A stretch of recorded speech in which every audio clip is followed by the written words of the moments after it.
Hello. Doctor साहेब नमस्कार. हा नमस्कार. आमदार बांगर बोलतो. हा हा नमस्कार साहेब. नमस्कार. ते एक आदित्य माणिकराव सरकटे म्हणून पेशंट आहे माझ्याकडचा. हो हो हो हो हो साहेब ते 3 लाखाचं मेडिकल आणि 2,85,000 रुपये तिचे फी फी म्हणजे हे झालंय, बिल झालंय. 1,80,000 रुपये जमा केलंय आणि बाकीचे पैसे राहिले. तर मला वाटतं आता 10 दिवसाचे म्हणजे 6 लाख रुपये डेंग्यूच्या पेशंटला कितीपत योग्य आहे हो? आता तुम्हाला माहित नाही त्याची कंडिशन. अहो कंडिशन कितीही खराब असू द्या ना हो, तिला काय अमृत पाजले का तुम्ही? 10 दिवसाचे 6 लाख रुपये कशाला म्हणतात?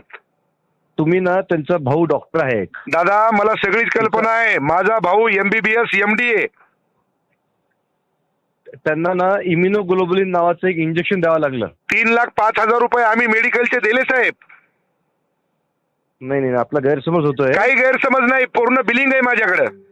हॉस्पिटलचं बिल आहे ना, एकतर मी डॉक्टर एक काम करणार, तिथे ते ठरल्याप्रमाणे बिल असतं. अरे कशाचा ठरल्याप्रमाणे? अहो डॉक्टर साहेब आळ्या पडतील.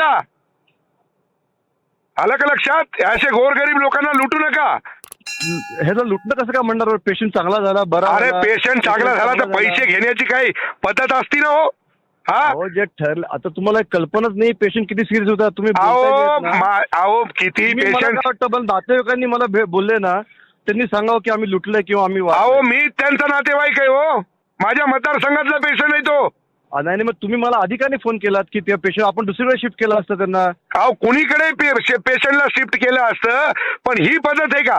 अहो ज्या वेळेस दुःखाची घटना येते ना, त्यावेळेस माणूस अंगावर सगळं. तुमचं म्हणणं काय आहे? माझं म्हणणं एवढंच आहे की ते बाकीचे जे पैसे येतात ते घेऊ नका. बरं ठीक आहे, करा तेवढी मदत.